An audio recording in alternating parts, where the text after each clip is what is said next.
Okay, so మనము పాటలు విన్నాము, స్కెచ్ చూసాము, అండ్ ఇప్పుడు మన ఈ సభకు చేసిన పెద్దవారిని గౌరవించుకునే సమయం వచ్చేసింది. ముందుగా మనకి ఈయన గురించి చెప్పమన్నారు నన్ను 4 మాటలు. ఆయన గురించి చెప్పే అవసరమే లేదు, మనందరికీ సుపరిచితురు. ఆయన మన డాలస్లో ఉన్న వాళ్ళకి, అమెరికాలో ఉన్న వాళ్ళందరూ కూడా చాలా చాలా ఆత్మీయులు. డాక్టర్ ప్రసాద్ తోటకూర గారు. ఆయన మీరు CEO eknazar.com మన కమ్యూనిటీకి దాదాపుగా 3 దశాబ్దాలుగా ఆయన పలు రకాలుగా సేవలు అందిస్తూ వచ్చారు. అండ్ నాకు బాగా గర్వించేది ప్రసాద్ గారు. ఒక భారతీయుడిగా, ఒక తెలుగువాడిగా నేను గౌరవించదగ్గది ఏంటంటే, మా ఊర్లో మహాత్మా గాంధీ గారి విగ్రహాన్ని ప్రతిష్ఠించడానికి ముఖ్యంగా పాటుపడింది డాక్టర్ ప్రసాద్ తోటకూర గారు.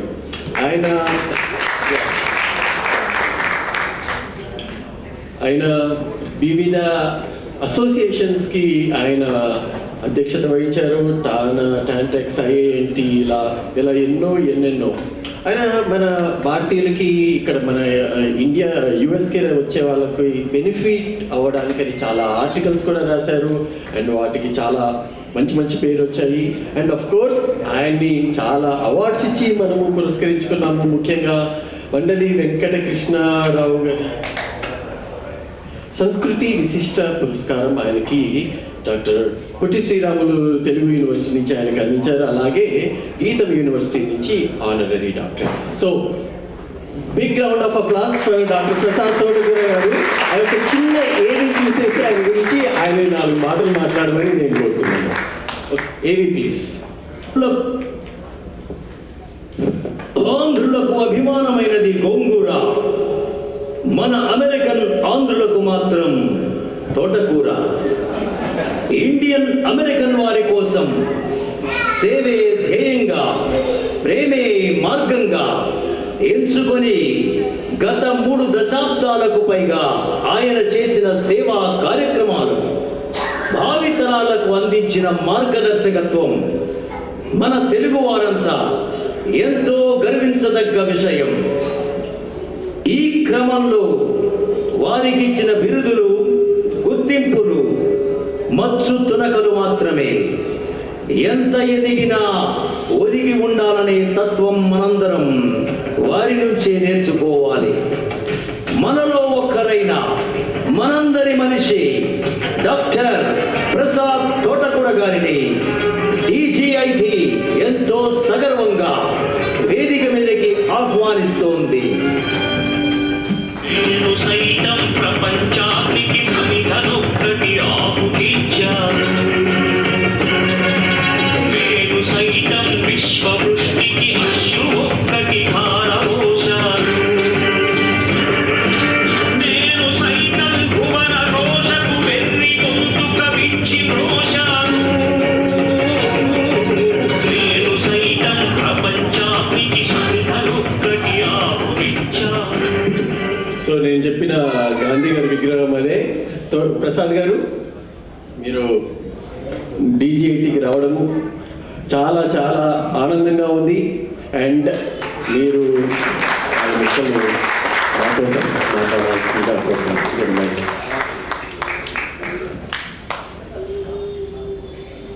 ఒకసారి ఇప్పుడు ప్రసాద్ గారిని DGIT తరఫున సగౌరవంగా ఫెలిసిటేట్ చేసుకుంటామండి. దానికోసం వీ హ్యావ్ సాషా షాల్వా and then Pratyusha flower book ఇస్తారు. అండ్ దెన్ మన రామన్ గారి తరఫున ప్రజెంట్ చేస్తాం.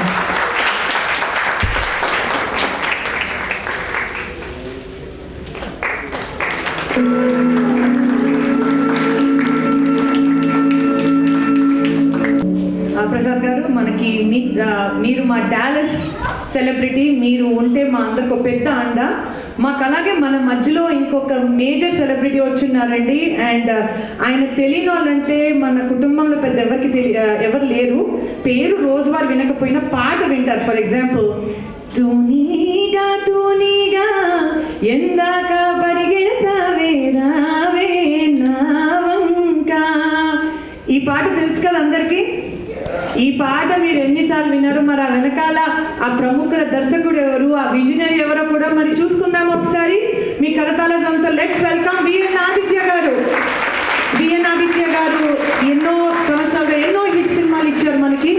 మీరు ఆయన ఒక మంచి దర్శకుడు, మంచి మనిషి అనే కాదు, ఆయనకి పాటలు బట్టి ఉన్న ప్రీతి కానీ, ఆయన మూవీస్ మనసంతా నువ్వే, లేకపోతే ఆట, మీరు చూసుకుని నేనున్నాను, అట్లాంటి పెద్ద పెద్ద మన నాగార్జున గారు, చిరంజీవి గారు ఎంతో మనతో పనిచేశారు. మనము ఒక స్టేజ్లో మీ సినిమా పాటలు పాడే మేము చెప్పాలి. యాక్చువల్లీ ఒక స్టేజ్ ఆర్టిస్ట్గా కానీ సింగర్ లాగా మేము ఒక ఐడెంటిటీ కూడా పెంచుకున్నాము. సో విఎన్ ఆదిత్య గారు మన ముందు ఉంటాం, మన అదృష్టం. ఐ థింక్ డాలస్ కూడా చాలా ఇంకా మనకి ఫ్రీక్వెంట్గా చూడబోతున్నాము. విఎన్ ఆదిత్య గారు నంది అవార్డ్ గ్రహీత, అలాగే చాలా డిఫరెంట్ రికగ్నిషన్స్ ఉన్నాయి.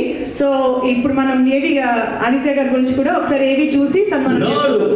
తెలుగు ఇండస్ట్రీకి నేనున్నాను అంటూ, నేనే బాస్, నాతో ఆట అంటూ ప్రేక్షకుల హృదయాలను దోచుకుని ఎన్నో సూపర్ హిట్లు అందించి నేడు మన డాలస్ నగర తెలుగు నటీనటులను తెరకు పరిచయం చేయడానికి మన ఊళ్ళోకి, మన నటింటికి వచ్చి మనతో ఉంటున్న ప్రముఖ దర్శకులు, ఎందరికో ఆత్మీయులు, బహుముఖ ప్రజ్ఞాశాలి డాక్టర్ విఎన్ ఆదిత్య గారిని మా DGIT సాదరంగా వేదిక మీదకి ఆహ్వానిస్తోంది. చీకటితో వెలుగే చెప్పెను నేనున్నానని, ఓటమితో గెలుపే చెప్పెను నేనున్నానని, నేనున్నానని నీకే కాదని, నిన్నటి రాతని మార్చేస్తానని.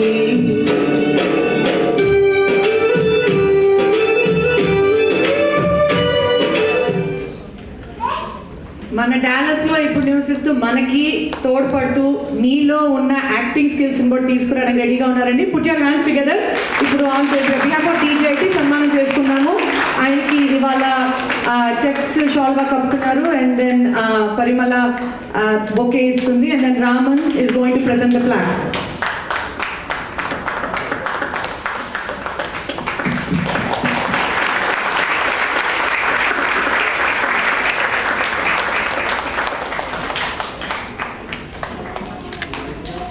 సో ఒకసారి ఇప్పుడు మన ముందు స్పెషల్ గెస్ట్, చీఫ్ గెస్ట్ వాళ్ళ మాటలు ఒక 2 నిమిషాలు మీరు మాట్లాడితే మేము హ్యాపీగా ఫీల్ అవుతాము.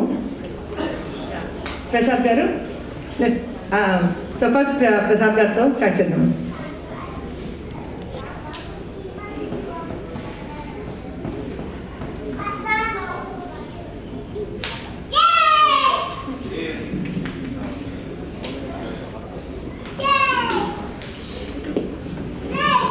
Ladies and gentlemen, good evening. This is a very challenging task, speaking in the midst of entertainment. And another challenging is, Raman asked me to speak in Telugu as well as in English. So I may be switching between both, but I don't take more than 5 minutes. It gives me an immense pleasure to be at this 10th annual celebrations of Dallas Got India's Talent. DGIT has been enthralling the audience for the last 10 years with their music and skits like this for so long. Talking about music is an ethereal language that transcends boundaries, and also it transforms into melodious way. భగవంతుని సృష్టిలో సంగీతం ఒక మహాద్భుతం. మన భారతీయ సంప్రదాయంలో, సామవేదంలో సంగీతం గురించి సవివరంగా పేర్కొనబడి ఉంది. సంగీతం ఒక పవిత్రమైనటువంటి శక్తి. మన మనసులో తేలి ఆడే భావాల లయాత్మక కూర్పు పాట. వీణుల విందు పాట, మనసు పరవశం పాట. The greatest, the legendary musician Beethoven said, music is a higher revelation than all wisdom and philosophy. శాస్త్రీయ సంగీతంతో పాటు సినిమా సంగీతం మన మనసుకు ఆహ్లాదం కలిగించేటి ఒక అత్యుత్తమైనటువంటి సాధనం. ఈ విధంగా మన మ్యూజిక్ గురించి చెప్పుకోవాల్సి వస్తే, our cinema music is doubled, intertwining every node of our human emotions, like sorrowness, happy, love, even in despair, into a melodious arena. King of rock and roll, Elvis Presley stated that rhythm is either you have it or you don't have. But if you have it, you have it all over.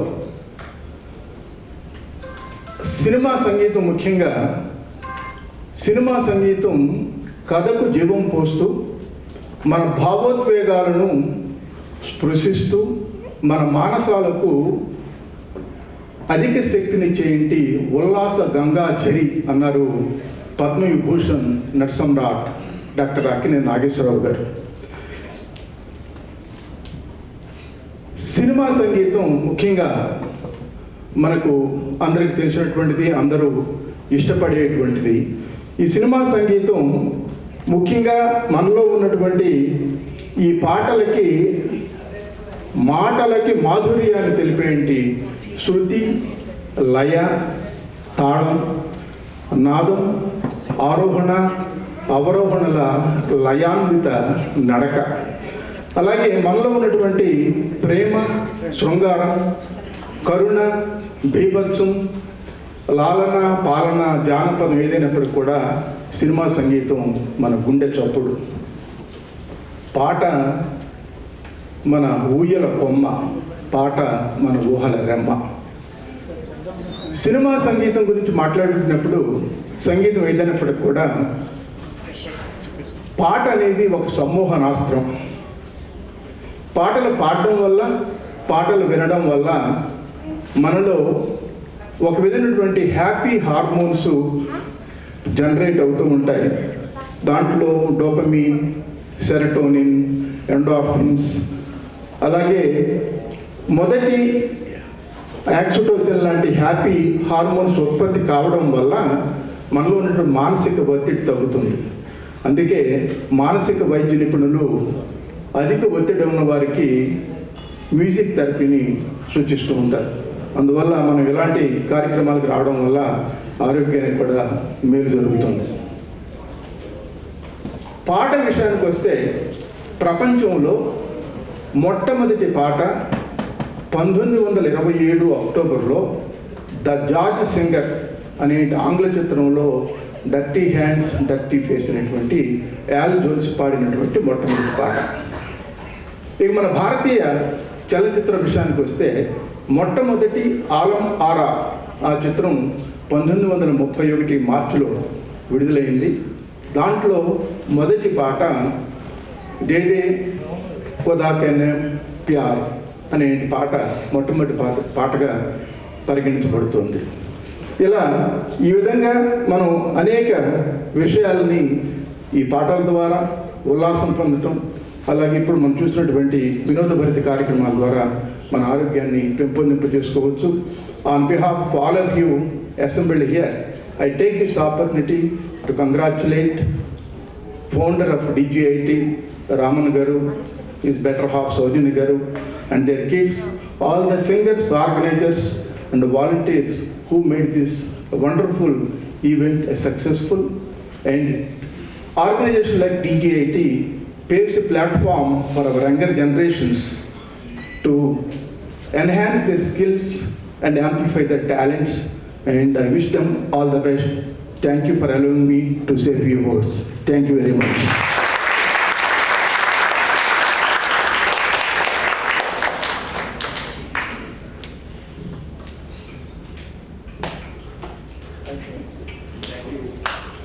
Prasad garu thank you so much. Aditya garu మీరు కూడా.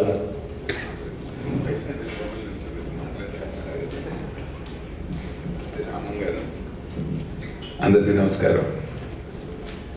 మంచి లోతైన పరిజ్ఞానంతో అద్భుతంగా చాలా ధీర గంభీరంగా ఒక శంకరాభరణం సినిమాలాగా మన తోటకూరు ప్రసాద్ గారి ప్రసంగం తర్వాత అదే టైంలో రిలీజ్ అయిన అమగోల్ సినిమాలాగా ఉంటుంది మాట్లాడితే.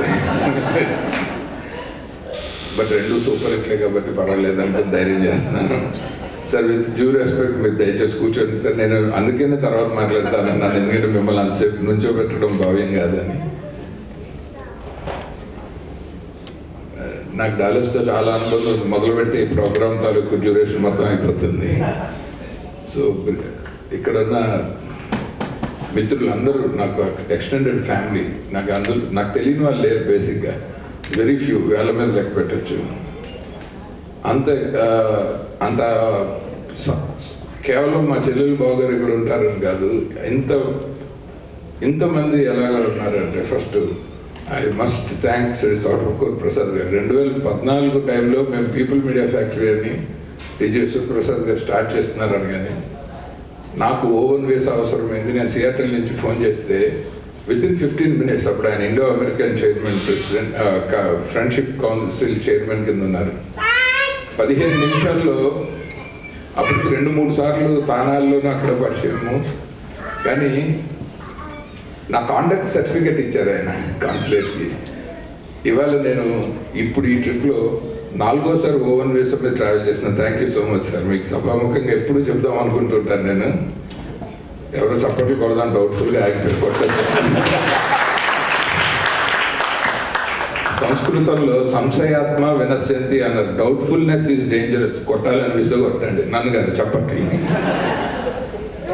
ఇంకా నెక్స్ట్ రామం గారు, అదే ట్రిప్లో నేను డాలర్స్ పదే వచ్చి వెళ్తున్నప్పుడు ఐ థింక్ మొట్టమొదటి డీజీఐటీకో రెండో డీజీఐటీకో నేను ఒక చిన్న హాలు, ఓ 10-15 మంది, ఒక బాక్స్కి వైర్ ఉన్న మైక్ పెట్టుకొని వాళ్ళకి వచ్చిన పాటలన్నీ పాడి వినిపించారు నాకు. ఆ పిసికి పిచ్చెక్కిస్తా ప్లేస్లో అప్పుడు కనుక వింటే ఆ పిసికి చంపేస్తాను అన్నట్టుండే. ఇప్పుడు నిజంగా జస్టిఫై చేశారు tag line mind blowing performances. Hats off అండి. 10 సంవత్సరాల్లో వీళ్ళందరూ సాధించిన ఈ ఆర్క్ ఏదైతే ఉందో, ఇందాక అదే మా మిత్రుడు చక్రపాణి గారితో చెప్తున్నాను, ఈ లెవెల్లో ఎంటర్టైన్ చేయటము ఇంత ప్రొఫెషనల్గా చాలా వరకు ఇది స్టార్ట్ అయిందే ఒక ఇంప్రాంప్టివ్నెస్ని సెలబ్రేట్ చేసుకోవడానికి స్టార్ట్ అయిన ఆర్గనైజేషన్ ఇది డీజీఐటీ. ఎందుకంటే అస్తమాటు మనకి ఇదివరకు మా చిన్నప్పుడు ఇంగ్లీష్ ఫిలిమ్స్లో కూడా ప్యారడీ సినిమాలు వచ్చేవి, చాలా పెద్ద పెద్ద సినిమాలకి. అవి ఏంటంటే చాలా ఇంప్రాంప్టివ్, అంటే చాలా రాగా, అంటే ఇష్టానికి ఉంటాయి బేసిక్గా. అలా ఒక ఆర్ట్ మీద ఇష్టంతో, అలాగే నా మిత్రులు ఒక అతను సాయి రాజేష్ అని, నేను రెగ్యులర్ సినిమాలు తీయనని హృదయకాలయం కొబ్బరిమట్ట చేసి సూపర్ హిట్ అతను డబ్బులు వచ్చాయి. తర్వాత అతను ఇప్పుడు రెగ్యులర్ డైరెక్టర్ అయ్యాడు. వీళ్ళు అలా స్టార్ట్ చేశారు, ఒక హృదయకాలయం లాగా, ఒక కొబ్బరిమట్ట లాగా స్టార్ట్ చేశారు. ఇప్పుడు అతను తీసిన బేబీ లాగా, కలర్ ఫోటో లాగా డబ్బులు వచ్చేలాగా తయారయ్యారు. సో అందుకు మీరు కమర్షియల్లీ సక్సెస్ఫుల్ సార్. అండ్ ఇందాక వీణా గారు అనుకుంటే ఏదో మాట్లాడుతూ మనకు సెలబ్రిటీలు అక్కర్లేదు అన్నారు. నేను దయచేసి నాకు భయపడ్డ స్టేజ్ మీదకి వెళ్ళాలా లేదా, నేను సెలబ్రిటీ నేను చెప్పుకోవటం నా ఉద్దేశం కాదు. కానీ వాళ్ళు కూడా ఎక్కడి నుంచో మార్స్ నుంచి రాలేదు. ఇలా పలు వేదికల మీద ప్రదర్శనలు ఇచ్చి ఎవరి కంట్లోనో పడి వాళ్ళ టాలెంట్ని ఆడియన్స్గా మనందరం యాక్సెప్ట్ చేస్తే వాళ్ళే మన సెలబ్రిటీలు. ఈ డీజీఐటీ 10వ సంవత్సరం వేదిక మీద చెప్తున్నాను, ఇక్కడ నేను తీయబోయే ప్రతి వర్క్లో ఆల్రెడీ కొంతమంది పార్టిసిపేట్ చేస్తున్నారు, వాళ్ళు సినిమాల్లో చేస్తున్నారు, చేయబోయే వాళ్ళు ఉన్నారు. నేను రామం గారు కనబడినప్పుడల్లా చెప్తాను. 10 years బ్యాక్ మన అంగూరు చిట్టరాజు గారు అమెరికా అక్కమ్మ కథల్ని వెబ్ సిరీస్ చేద్దామంటే అవి చదివినప్పుడు నాకు ఫస్ట్ మైండ్లో కనబడిన క్యారెక్టర్ ఈయన కూడా చెప్పినప్పుడు మీ ఇద్దరం బాగా తిరిగే వాళ్ళం. ఈ మధ్య కనబడటం మానేశాడు ఆయన. ఆ టైంలో ఈయన ఒక జిమ్ క్యారీలాగా ఉండేవాడు. నాకు చాలా ఇష్టం, అంత ఎనర్జెటిక్గా చాలా. అసలు అంటే ఆయన ఏం చేసినా ఒక కామెడీ ఆఫ్ ఎర్రర్ లాగా ఉండేది. ఎర్రర్ కాదు, కామెడీ ఆఫ్ ఎర్రర్. అంత ఎనర్జీ అసలు తట్టుకోవడం కూడా కష్టం. నాన్ స్టాప్గా పంచులేసి నాన్ స్టాప్గా జోకులు వేసి ఆయన వాకింగ్ స్టైల్ అంతా చూస్తే డిఫరెంట్గా ఉండేవారు. ఇలాంటి ఆయన సినిమాలు వదిలేసి ఇక్కడ ఏం చేయాలి, సాఫ్ట్వేర్ జాబ్ చేస్తున్నారు అని నాకే కొంచెం చిరాకు ఉండేది. అస్తమాట చెప్తున్నాను, మీరు ఎందుకు ట్రై చేయాలి సార్, ఈ మాత్రం టాలెంట్ కూడా లేని వాళ్ళతో చాలా మందితో సెట్లో వేగుతున్నాం, మీలాంటి వాడు అప్పుడు ఉంటే క్యారెక్టర్లు పొంకలుగా రాసుకుంటాం కదా, మాకు ఫ్రీడమ్ ఉంటుందని చెప్తూ ఉండేవాడిని. Is such a talented and energetic performer on stage. అది చెప్పడం నా ఉద్దేశం. బట్ ఇప్పటికి కూడా ఆలస్యం ఏం లేదు. ఐ థింక్ సౌజన్య గారు ఆపేశారు మిమ్మల్ని సినిమాలోకి రావద్దని, లేదు కదా, అలా అయితే ఆవిడతో మాట్లాడతాను ఇంటికి వెళ్తారు. సో అండ్ బేసిక్గా ఆమెను కూడా అప్రిషియేట్ చేయాలి, టాపిక్ వచ్చింది కాబట్టి. నేను అస్తమాటు సీతారామ శాస్త్రి గారి గురించి మాట్లాడేటప్పుడు మా పిన్ని గారి గురించి చెప్పేవాడిని ఏ స్టేజ్ మీద. ఒక వ్యక్తి క్రియేటివ్గా ఉండాలంటే చాలా తిక్కులు ఉంటాయి. ఎందుకంటే చంద్రుడి ఇన్ఫ్లుయెన్స్ లేకపోతే జాతకంలో ఎవరికి క్రియేటివిటీ రాదు, కళ అనేది రాదు. కానీ చంద్రుడి ఇన్ఫ్లుయెన్స్ ఎవరి జాతకంలో ఉంటే వాడికి తెక్కు ఉంటుంది. ఈ రెండు ఇంటర్లింక్డ్. వాళ్ళని భరించడం చాలా కష్టం. ఎందుకంటే వాళ్ళు చాలా హైపర్ యాక్టివ్గా ఉంటారు, చాలా ఎనర్జెటిక్గా ఉంటారు. వాళ్ళని అంత ఫ్రీడమ్ వాళ్ళకి ఇచ్చి వాళ్ళు అనుకున్న ఆర్ట్ని వాళ్ళు పర్సూ చేసేలా చేయాలంటే డెఫినెట్గా మనము శాస్త్రి గారి వైఫ్ పిన్ని గారిని ఎలా అప్రిషియేట్ చేయాలో మన సౌజన్య గారిని కూడా అలాగే అప్రిషియేట్ చేయాలి. ఆవిడ కూడా చక్కగా and which is very difficult. నేను మా ఇంట్లో ఎప్పుడైనా ఈ సోఫా ఇక్కడి నుంచి అక్కడ పెట్టండి అంటే డైరెక్షన్ సినిమాల్లో చేయి, ఇక్కడ వద్దంటారు మా ఇంట్లో. అక్కడ చేస్తే డబ్బులు వస్తాయి, ఇక్కడ చేస్తే ఏమి రాదు, మా పీస్ ఆఫ్ మైండ్ కూడా పోతుంది పోవంటారు. కానీ అలా ఉండనివ్వటం అన్నది చాలా కష్టమైన విషయం. సో అది మొత్తం ఫ్యామిలీకి ఆ క్రెడిట్ దక్కుతుంది. అండ్ ఇప్పుడు మన చక్రపాణి గారు, ఈయన ఆయనకి నాకు చాలా మంది కామన్ ఫ్రెండ్స్ ఉన్నారు. చాలా చోట్ల మేమిద్దరం ఆ కామన్ ఫ్రెండ్స్ కలిసి మేమిద్దరం బెస్ట్ ఫ్రెండ్స్ అయిపోయాము. ఆయన ఏ పార్టీలో అయినా ఆయన ఉన్నారంటే నేను ధైర్యంగా వెళ్తాను, ఎందుకంటే ఆయన భయంకరంగా ఎంటర్టైన్ చేస్తాను. ఆయన అసలు చాలా ఎనర్జెటిక్. నేను ఆయనతో ఇదివరకు వేరే అకేషన్లో చెప్పాను, మీకంటే డాలర్స్ ఏదైనా ఫ్యాన్స్లో ఉంటే నేనే మాట్లాడతాను మాస్టర్. ఎందుకంటే సింగర్ నాకు ఇవాళ ఒక చిన్న భయం ఎక్కడేసిందంటే ఆయన ఫస్ట్ నన్ను దోచుకుంది అని మొదలెట్టగానే నేను ఫ్యాన్గా హర్ట్ అయ్యాను. ఇదేంటి ఈ పాటగా ఇది కాదు, ఇది ఘంటసాల గారు పాడితే కుదురు ఉంటుంది ఆయన గొంతులో, ఎంతసేపు అయినా సస్టైనబిలిటీ ఉంటుంది. బాలు గారు పాడితే దూకుడు ఉంటుంది ఆ పాటలో. ఘంటసాల గారి పాటను బాలు గారు పాడినట్టు పాడాడు ఆయన, నన్ను దోచుకుందో అంటే వన్నెలు దొరసాలి. ఆ తర్వాత ఎప్పుడైతే ఆయన మళ్ళీ ఆయన యూజువల్ స్టైల్కి వచ్చి ఆ తర్వాత పాట పాడిన అమ్మయ్య మా చక్రపాణి గారు మాకు వచ్చారు అనుకున్నాను. చెక్స్ అని అందరూ ముందుగా పిలుస్తారు. మీకు నేను ఎవరి గురించి యాక్చువల్లీ నేను చెప్పక్కర్లేదు, అందరికీ పరిచయమైన ఈ వేదిక యాక్చువల్గా ఈ స్టేజ్ పెర్ఫార్మర్లకు ఇక్కడ దాకానే బౌండరీస్ ఉన్నాయి. కానీ డీజేఐటీకి మాత్రం ఇక్కడి నుంచి ఆ డోర్ దాకా బౌండరీస్ ఉన్నాయి. వీళ్ళ ఎరీనా పెద్దది, వీళ్ళు చెలరేగిపోతారు, ఆడేసుకుంటారు. స్కిట్ మధ్యలో ఆడియన్స్తో కూడా మాట్లాడేస్తారు, మైక్ వాళ్ళతో మాట్లాడేస్తారు. ఇది చాలా చాలా కష్టం, ఎందుకంటే అక్కడ ఒక సెట్ ఆఫ్ రూల్స్ని పాటించాలి. DJIT has no boundaries. మాకు స్క్రీన్ ప్లేలో మొట్టమొదటి నేను నేర్పించే పాఠం ఏంటంటే సినిమాల్లో, first you should know the rules and second sentence ఏంటంటే you should break the rules to entertain the audience. So వీళ్ళకి రూల్స్ తెలుసు, వదిలేస్తే అద్భుతమైన టాలెంట్ ఉన్నవాళ్ళు ఈ రంగంలో కేవలం వాళ్ళకి ఆర్థిక బాధ్యతలు, కుటుంబ బాధ్యతలు, లేకపోతే ఉద్యోగ బాధ్యతలు, జీవితం తాలూకు అవసరం కోసం మాత్రమే వాళ్ళు ప్రవాస భారతీయులు అయ్యారు తప్ప, లేదంటే మాలాగా అందరిలాగా వీళ్ళు ఫిలిం నగర్లో ఉండాల్సిన బ్యాచ్. అందుకని మీకు అందరికీ హ్యాట్స్ ఆఫ్ అండి. ఎందుకంటే ఫిలిం నగర్లో ఉండాలంటే ఒకటే క్వాలిటీ, ఒకటే క్వాలిఫికేషన్, ఒక పిచ్చ ఉండాలి. ఆ పిచ్చ ఉంటే ఫిలిం నగర్లో ఉంటారు. కానీ దానికి చాలా త్యాగాలు చేయాలి, పర్సనల్ లైఫ్ త్యాగం చేయాలి, ఫైనాన్షియల్స్ అన్నీ లేకపోయినా చూసుకొని కెరీర్ని పర్సూ చేయాలి, ఫ్యామిలీ టైం పోతుంది, రెస్పాన్సిబిలిటీస్ కానీ ఇంట్లో ఇంపార్టెంట్ అకేషన్స్ కానీ మీట్ అవ్వం. ఇప్పుడు ఇక్కడ మనం గ్రీన్ కార్డు హెచ్ఓన్న ప్రాసెస్లో ఉంటే గొప్పని ఇండియాకి వెళ్ళాలంటే వెళ్ళలేని వాళ్ళు ఎలాగో సినిమా ఇండస్ట్రీలోకి వస్తే ఇంచుమించు అంత త్యాగం చేయాలి, ఆల్ త్రూ అవుట్ లైఫ్ చేయాలి. అది చేయకుండా ఇక్కడ వచ్చి ఉన్నారు కాబట్టి నాకు అందుకని ఇష్టం. వీళ్ళకి తాలూకు ఏ ఫంక్షన్ అయినా నేను ఫాలో అవుతాను. ఇక్కడ ఈ వీళ్ళనే కాదు, డాలస్లో వీళ్ళతో అసోసియేషన్, మన డాలస్ మూవీ బఫ్స్ అని ఉన్నారు. నాకు వాళ్ళ డిస్కషన్ చూస్తే అసలు సినిమా ఇండస్ట్రీలో సగం మంది పనికిరారు వీళ్ళకున్న నాలెడ్జ్కి. ఎందుకంటే నేను అక్కడ అది చూశాను, ఇది చూస్తున్నాను. నాకు అంటే ఆల్మోస్ట్ మనం ఫిలిం నగర్లో ఎలా మాట్లాడుకుంటామో దానికి నెక్స్ట్ జనరేషన్ లాగా ఇక్కడ డిస్కషన్స్ నడుస్తూ ఉంటాయి. వాళ్ళు ఇచ్చే రిఫరెన్స్లు కానీ అనాలిసిస్లు కానీ ఇవన్నీ యాజ్ ఎ ఫిల్మ్ మేకర్ నాకు లెసన్ లాగా భావిస్తాను. సో అందుకని నేను జనరల్గా మిమ్మల్ని అందరినీ గురువుల్లా ట్రీట్ చేస్తాను. నాకు ఒక లైఫ్ నేను చూస్తున్నప్పుడు ఆ లైఫ్లో నన్ను ఇన్స్పైర్ చేసిన ప్రతి ఒక్క ఎలిమెంట్ నాకు ఒక గురువుతో సమానం. ఆ తర్వాత అది ఎక్కడో ఆ రిఫ్లెక్షనే నేను రాసుకునే ఒక క్యారెక్టర్, నేను చేసే ఒక యాక్టివిటీనో, నేను క్రియేట్ చేసే ఒక కంటెంట్ అవుతుంది. అది అలా ఉంటుందని నేను ఎక్కువ భావిస్తాను. కాబట్టి మీ అందరికీ నేను పర్సనల్గా థ్యాంక్స్ చెప్పాలి. వచ్చినందుకు నాకు మీరు థ్యాంక్స్ చెప్పకూడదు. అండ్ ఇంకొకటి ఏంటంటే, ఫస్ట్ మన వేణు గారును వీణ గారు వచ్చినప్పుడు నాకు 6th 5th క్లాసులో మా డ్రిల్ మాస్టర్లు గుర్తొచ్చారు అనమాట. అంటే ఫస్ట్ చప్పట్లు ఎలా కొట్టాలో నేర్పించారు, తర్వాత ఎలా నవ్వాలో నేర్పించారు. నేను చచ్చినాను, నేను పెద్ద ఫ్యాన్. అయితే ఆ డ్రిల్ మాస్టర్, ఆ డ్రిల్ సెక్షన్లు స్కిప్ కొట్టడం కోసం నేను స్పోర్ట్స్లో జాయిన్ అయిపోయాను. ఫుట్బాల్, క్రికెట్ ఆడటం మొదలు పెట్టేసి. ఎందుకంటే డ్రిల్ చేయటం అన్నిటికంటే కష్టం. పాప ఆవిడ మాకేసి చూసి మేమేం చేయట్లేదు అంటే నిజంగా చేయలేము.